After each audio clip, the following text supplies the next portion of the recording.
This is what's wrong with the mainstream media. Do you actually know what strategic ambiguity means? I'm just asking. I'm happy to educate you if you're interested. I'm in the middle of answering your question. But he might have a girl problem. I'm just saying he might have a girl problem. Give me a break. Hey guys, welcome back to One and Done. This is George, and today we're going to be checking out a video with Vivek on CNN where he is being interviewed by Abby Phillips. Now, Abby Phillips has been schooled before. She got body bagged by Vivek a couple of months back, but she's coming back for more, and the fight continues with Nikki Haley and Vivek. So this is going to be really interesting to see and watch. The thing I love about Vivek is he goes hard in the paint. He doesn't care. He doesn't give a damn.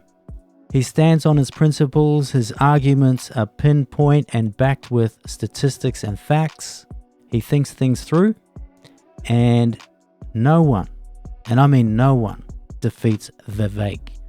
I haven't seen one single person, and he's been on the campaign for 12 months.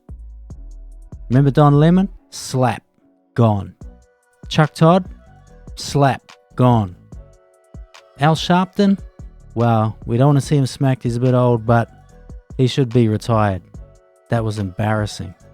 Anyway, I don't want to go on. Vivek's giving them the business again. Let's get into it.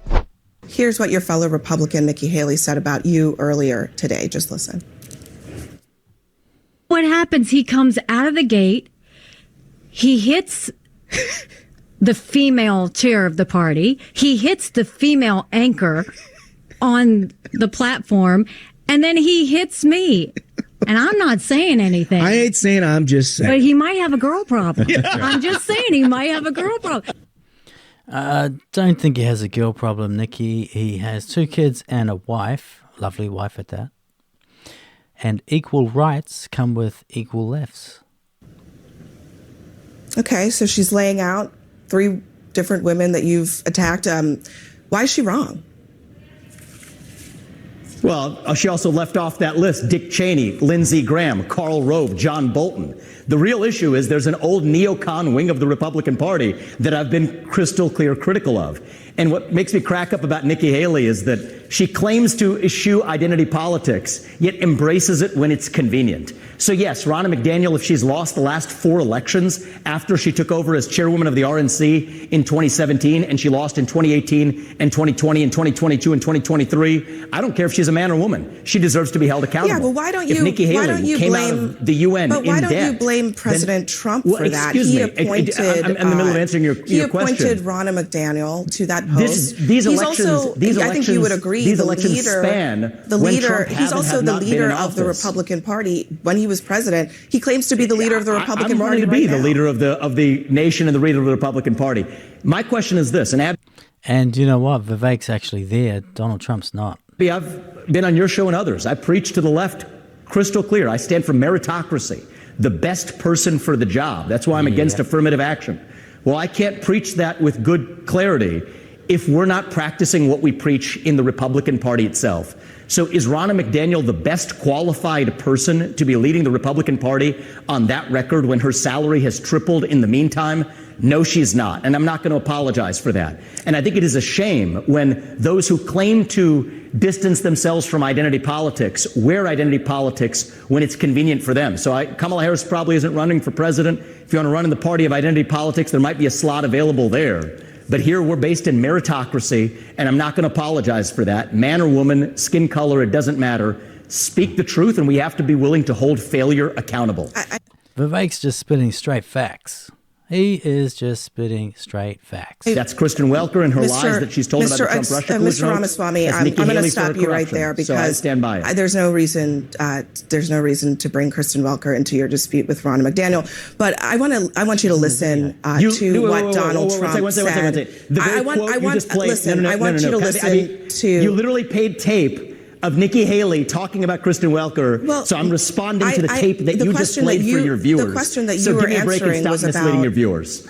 Mr. Ramaswamy, the question you were answering. The question I was answering was your allegation that somehow there's a girl issue when she's talking about my statements about Kristen Welker. Are you going to let me finish my question, or are you just going to continue talking?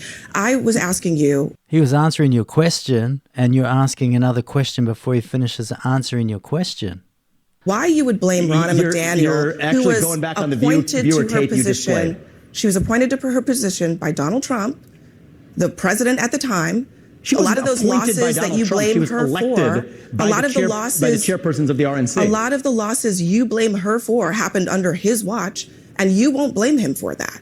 But putting that aside, Mr. Ramaswamy, just write 2020, one final 2022, thing, and 2023. One final thing. So that spans that I want to ask different you about administrations. before I let that. Do you know what I love about Vivek?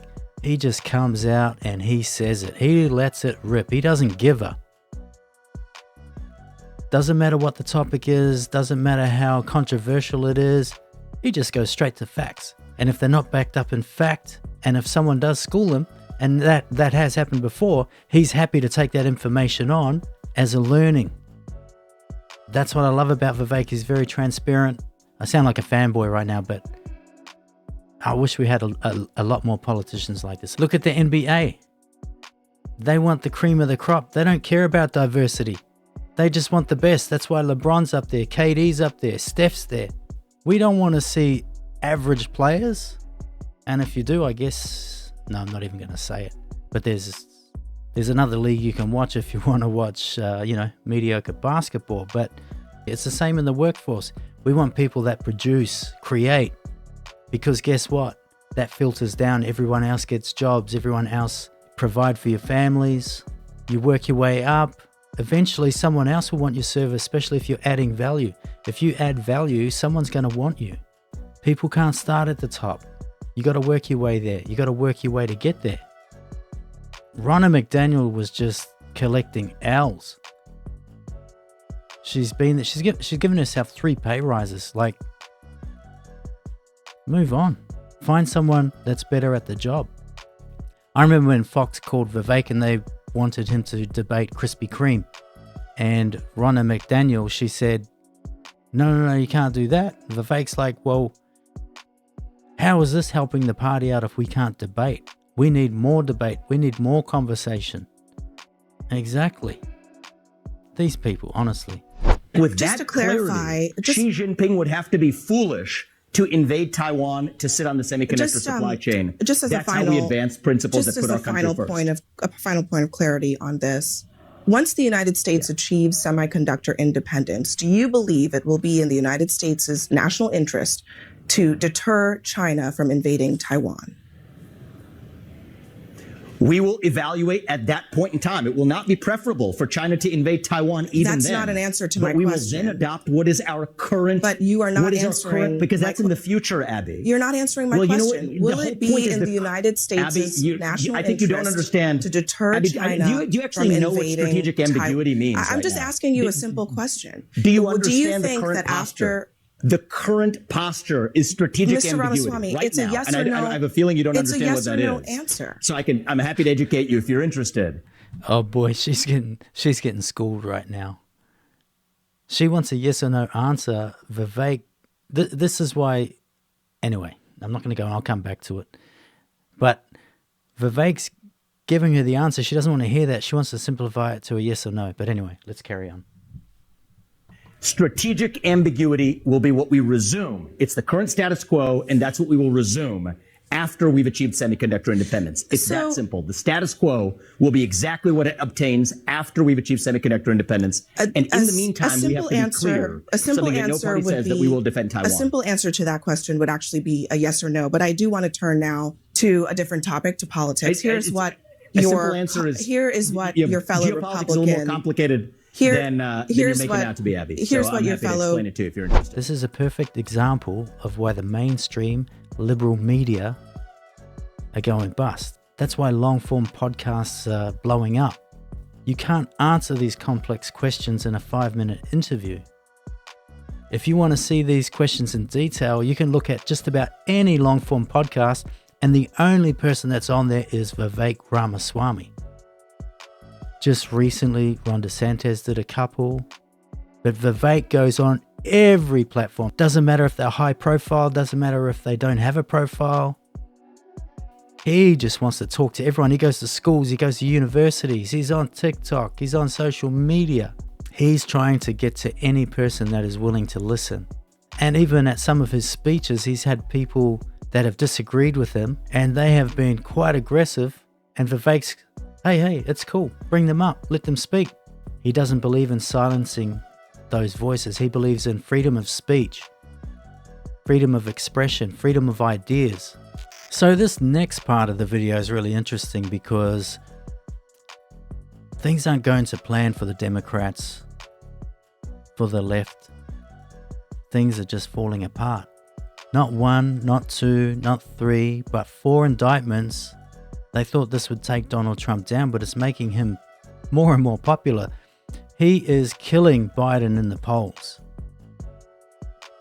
There's this whole energy coming up under Trump, and the left is hating it. They're losing it. So they have to come up with some more propaganda, and now they're going to start comparing Trump to Hitler. Yep, Hitler. Hey, you don't have to believe me. You don't even have to believe your lying eyes. See for yourself. Of course, it's Trump is a Nazi time again. Let's deal with Hitler, okay? I don't think it's hyperbolic to say that. I mean, that is Mussolini, Hitler-like language. Trump's affinity for Hitler was always covered under an umbrella of his stupidity. Echoing Hitler's words.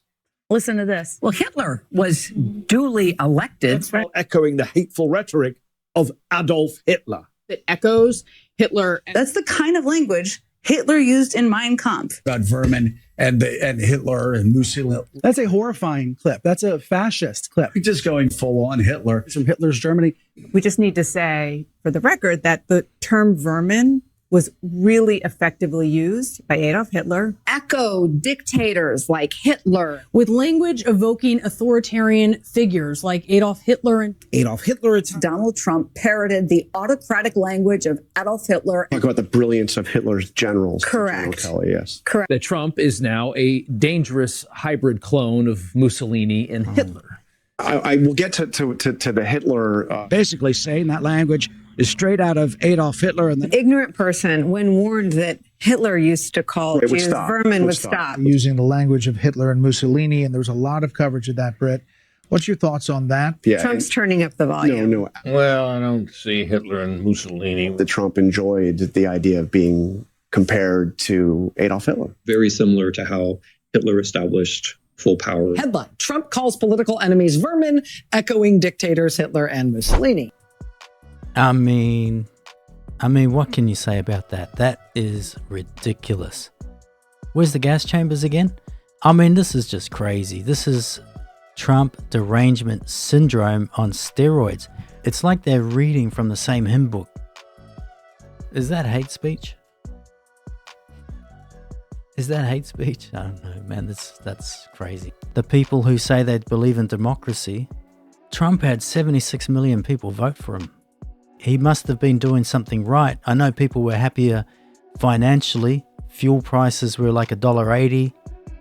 When I was in California, it was like $7.50 or $60 or something like that a gallon. Inflation's gone through the roof. The border crisis, several million people that they don't even know come across the border. Fentanyl, illegal migrants getting healthcare. Not even citizens get free healthcare. And the list goes on. But anyway, I'm not going to waffle on. Let's get back to the video. That language, they live like vermin. Do you believe that that is, as your Republican colleague Chris Christie has said, neo-Nazi rhetoric? This is a classic mainstream media move. Pick some individual phrase of Donald Trump, focus on literally that word without actually interrogating the substance of what's at issue. The word was chosen for a reason. We are in the middle of a cultural war in this country. The word was chosen for a reason. It's actually describing a series of behaviors. You have Antifa and other related groups that have been burning down cities for the last 3 years in this country. Would you describe them as vermin? Wildly violating the rule of law. We have an invasion on our southern border. We have millions of people crossing our southern border. Let's talk about the substance of why we have to recognize that we're not in ordinary times. Would you use that language yourself? The vocabulary of the vermin or not is not what's important. Well, I haven't used that language. So you can look at my track record on the campaign trail. I talk about the issues. We all talk about them differently. But what I'm not going to do is play some game of focusing on some word that somebody else said without ignoring entirely the substance of what we're actually talking about. A border crisis of historic proportion. Economic stagnation we haven't seen in 50 years. A national identity crisis and a loss of national pride in the next generation that's potentially existential for this country. Let's talk about our dependence on China. Today we're actually talking about Xi Jinping, picking on Donald Trump's word vermin to talk about that status quo. You know what's vermin? What's running around San Francisco on a given day before Gavin Newsom cleaned it up on a dime to roll out the red carpet for Xi Jinping. If he could do that for Xi Jinping, he could have done it on an ordinary day. And yet we're here sitting talking not about the substance of that, but on one word that Donald Trump said in some speech in Miami. This is what's wrong with the mainstream media. Focus on the substance and let's have an actual policy debate rather than talking to a presidential candidate instead of the policy substance of what's actually going on in the country, picking on some word that Donald Trump said on a certain day and asking me for comment on it. Give me a break. So there's CNN getting spanked again. Abby Phillips. Look, I feel sorry for her because she seems like she seems quite pleasant. She's quite softly spoken, and I reckon she had someone in her ear telling her, "Hey, do this, do that." But anyway, Vivek, look, there's no one like him. There just isn't. If there is, tell me. I'll wait. There's no one like him. Now, Trump's probably going to win the GOP without a doubt, but tell you what, they got to, man. The US needs Vivek. They need him in there somewhere. Really, they really do. And we all need, in the West, we need a strong America. We need good leadership. If America's doing well, I think we all do well. But anyway, that's it from me. You know who won. Vivek won. Abby Phillips got done. CNN done. Anyway, I'd love to know what you guys think. Please let me know in the comments. Don't forget to like, share and subscribe, and then also ring the notification bell so you never miss out on any of our videos, and I'll see you in the next one.